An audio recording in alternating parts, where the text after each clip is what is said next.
बिस्मिल्लाहिर्रहमानिर्रहीम अल्लाहुम्मा सल्लि अला मुहम्मद व अला आलि मुहम्मद। अस्सलामु अलैकुम स्टूडेंट्स, उम्मीद है आप सब खैरियत से होंगे। जैसा कि हमारी क्लास 10th के ऊपर लेक्चर सीरीज़ जारी है और हमने अपने प्रीवियस लेक्चर के अंदर एक्सरसाइज 2.2 को कंप्लीट किया। आज हम अपनी एक्सरसाइज 2.3 को स्टार्ट करेंगे। उसको स्टार्ट करने से पहले उसके हवाले से थोड़ा सा एक आपके पास पॉइंट है जिसको आप याद रखेंगे तो ये आपके पास आगे सो ऑन यूज़ होता जाएगा। हमने सेकंड चैप्टर को शुरू करने से पहले पढ़ा कि क्वाड्रेटिक इक्वेशन के दो रूट्स होते हैं। मैंने आपको बताया कि आपने क्या करना है, क्वाड्रेटिक फार्मूला लिखना है और क्वाड्रेटिक फार्मूला को ही एक दफ़ा प्लस में और एक दफ़ा माइनस में लिखें तो क्वाड्रेटिक इक्वेशन के हमारे पास वो क्या बन जाते हैं, दो रूट्स बन जाते हैं। उसी तरह हमने अब उसी को ही क्या किया, हमने क्वाड्रेटिक फार्मूला लिखा, एक दफ़ा उसको प्लस में लिख लिया, एक दफ़ा उसको माइनस में लिख लिया। तो प्लस में लिखा तो उसको नाम अल्फ़ा का दे दिया और माइनस में लिखा तो उसको नाम बीटा का दे दिया। जस्ट अब आपको क्या कहेगा कि एक क्वाड्रेटिक इक्वेशन है, पहले तो हम उसको डिस्क्रिमिनेंट की मदद से सॉल्व करके उसके रूट्स को फाइंड आउट करते थे। अब आपको कहेगा कि आपने विदाउट सॉल्विंग इसके रूट्स को फाइंड आउट करना है। देन आप क्या करेंगे, एक फॉर्मूला है वो यूज़ करेंगे। आपने सम ऑफ रूट्स फाइंड करना होगा। क्या? सम ऑफ रूट्स। सम क्या होता है, इन दोनों का क्या हो जाएगा, सम। जब भी आप alpha plus beta find out करेंगे, आपने alpha plus beta find out किया, मतलब कि आपने इसको और इन दोनों को जब आप आपस में प्लस करेंगे तो आपका आंसर आएगा माइनस बी ओवर ए। ये आपने फॉर्मूला याद रखना है। इसको कहते हैं सम ऑफ रूट्स, इसको एस भी बोला जाता है। जब आपका अल्फ़ा बीटा यूज़ ना हो रहा हो तो उसको एस कहा जाएगा कि एस आपने फाइंड करना है सम ऑफ रूट्स। वो आपके पास क्या होगा, माइनस बी ओवर ए। ये आपका फॉर्मूला है। और दूसरी दफ़ा आपने फाइंड करना है प्रोडक्ट ऑफ रूट्स, मतलब कि अल्फ़ा और बीटा इन दोनों की वैल्यूज़ को अगर आप मल्टीप्लाई करवाएंगे तो आपके पास आंसर आ जाएगा alpha beta is equal to c over a. इसको कहते हैं प्रोडक्ट ऑफ रूट्स। ये आपने फॉर्मूले याद रखने, इंतहाई आसान और बच्चों वाली एक्सरसाइज है ये। इसमें आपने सम ऑफ रूट फाइंड करते जाना है और प्रोडक्ट ऑफ रूट्स फाइंड करते जाना है। इसका फॉर्मूला है माइनस बी ओवर ए और इसका फॉर्मूला है आपके पास सी ओवर ए। क्वेश्चन करते हैं, आपको मज़ीद समझ आ जाएगी। क्वेश्चन नंबर 1 का फर्स्ट पार्ट है, उसने ये हमें इक्वेशन दी है और कहता है कि आपने विदाउट सॉल्विंग इसका सम ऑफ इसके रूट्स को फाइंड आउट करना है। हमने एक दफ़ा इसके सम ऑफ रूट्स फाइंड करने हैं और एक दफ़ा हमने इसके प्रोडक्ट ऑफ रूट्स को फाइंड आउट करना है। जिस तरह आप क्वाड्रेटिक फार्मूले के अंदर वैल्यूज़ को पुट करते थे, सेम उसी तरह आप पहले ए, बी और सी की वैल्यूज़ को फाइंड आउट करेंगे। आपने लिख दिया कि आपके पास जनरल इक्वेशन क्या होती है, a x plus b x plus c is equal to आपके पास क्या है, 0। यहाँ से आपने ए, बी और सी की वैल्यूज़ को फाइंड आउट किया। ए की वैल्यू आपके पास 1 आ गई, बी की वैल्यू आपके पास -5 एंड सी की वैल्यू आपके पास 3 आपको फाइंड आउट करनी आती है। एक्स स्क्वायर का कोफिशिएंट जो यहाँ पे 1 है तो 1 आ जाएगी।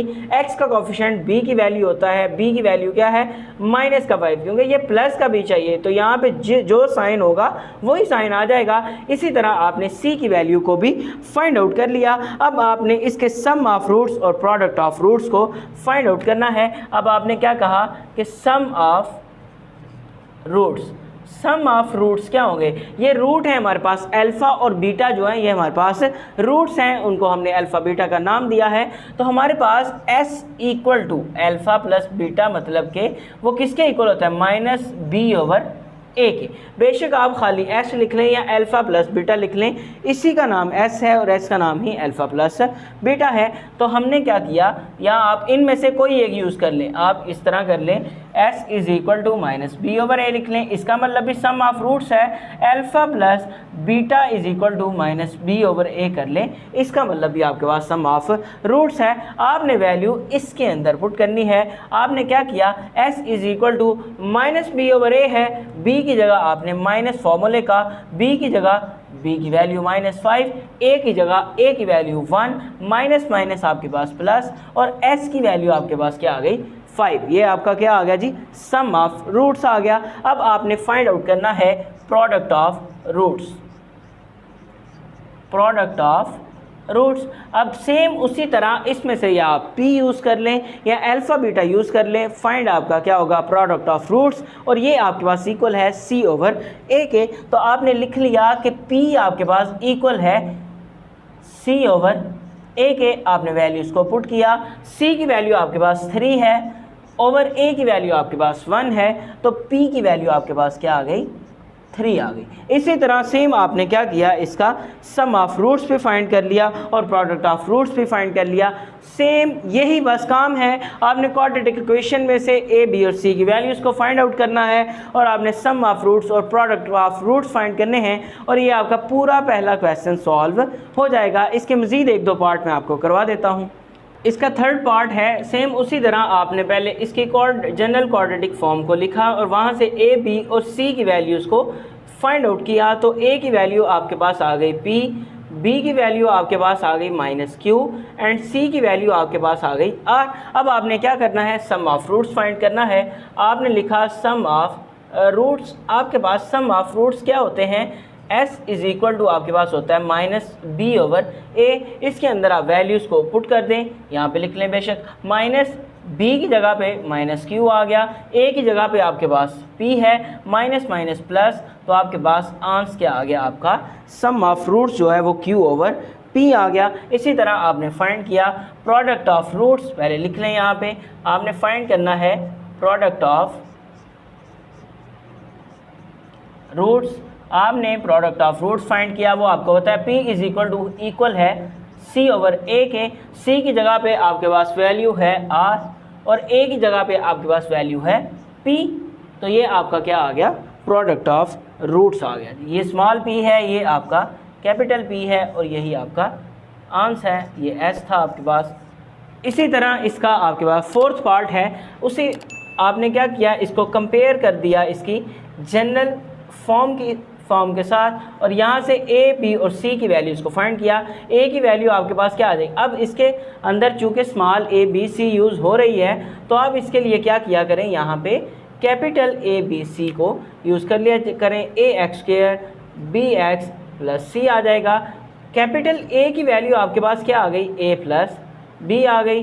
कैपिटल B की वैल्यू आपके पास क्या आ जाएगी, माइनस का a आ जाएगी। x के साथ वाली वैल्यू को देखेंगे और c की वैल्यू आपके पास क्या आ जाएगी, b आ जाएगी।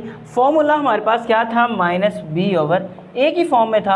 आप इसकी जगह आप क्या यूज़ कर लें, कैपिटल B/a यूज़ कर लें, कोई फ़र्क नहीं पड़ेगा। आपने यहाँ पे लिखा आप सम ऑफ रूट्स, जब आपने वैल्यूज़ को फाइंड आउट किया तो सम ऑफ रूट्स आपने फाइंड किया, s आपके पास इक्वल होगा -b/a के, मतलब कि आपने b की और a की वैल्यूज़ को पुट करना है।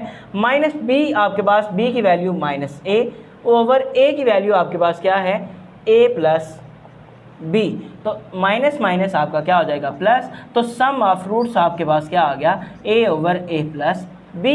सेम इसी तरह आपने इसका प्रोडक्ट ऑफ रूट्स फाइंड किया। आपको पता है कि प्रोडक्ट ऑफ रूट्स जो है वो इक्वल होता है आपके पास c/a के। कैपिटल यूज़ करेंगे क्योंकि स्मॉल ऑलरेडी इसके अंदर यूज़ हो रहा है। c की वैल्यू आपके पास क्या है, b एंड a की वैल्यू है आपके पास a + b और ये आपका क्या है, प्रोडक्ट ऑफ रूट्स, यही आपका आंसर जी। सेम इसी तरह इसके फिफ्थ पार्ट में भी आपने इसकी जनरल क्वाड्रेटिक इक्वेशन को लिखा और वहाँ से आपने a, b और c की वैल्यूज़ को फाइंड आउट किया। a की वैल्यू आपके पास l + m आ गई, b की वैल्यू आपके पास m + n आ गई एंड c की वैल्यू आपके पास n - l आ गई। सम ऑफ रूट्स आपको फाइंड आउट करना आता है। आपने क्या किया, सम ऑफ रूट्स के अंदर लिख दिया कि s आपके पास इक्वल होता है -b/a के। -b की जगह पे b की value m + n over a की जगह पे आपके पास a की वैल्यू है l + m। अब चाहें तो माइनस को इसके ऊपर अप्लाई करवा दें, नहीं तो आपका यहाँ तक भी आंसर ठीक है। इसी तरह आपने प्रोडक्ट ऑफ रूट्स को फाइंड आउट कर लिया, ये आप लिख सकते हैं। p आपके पास इक्वल होता है c/a के, c आपके पास इक्वल है n - l के और a की वैल्यू है आपके पास l + m और यही आपका क्या है, प्रोडक्ट ऑफ रूट्स है। इंतहाई आसान क्वेश्चन है। इसी के साथ ये आपका क्वेश्चन नंबर 1 कंप्लीट हो गया है। उम्मीद है इसके सारे क्वेश्चंस आपको 1 बाय 1 सही समझ आ गए होंगे। फिर भी अगर कोई मुश्किल हो तो आप कमेंट सेक्शन में बता सकते हैं। मिलते हैं नेक्स्ट वीडियो में एक न्यू लेक्चर के साथ। अभी के लिए इजाज़त दीजिए। अल्लाह हाफिज़।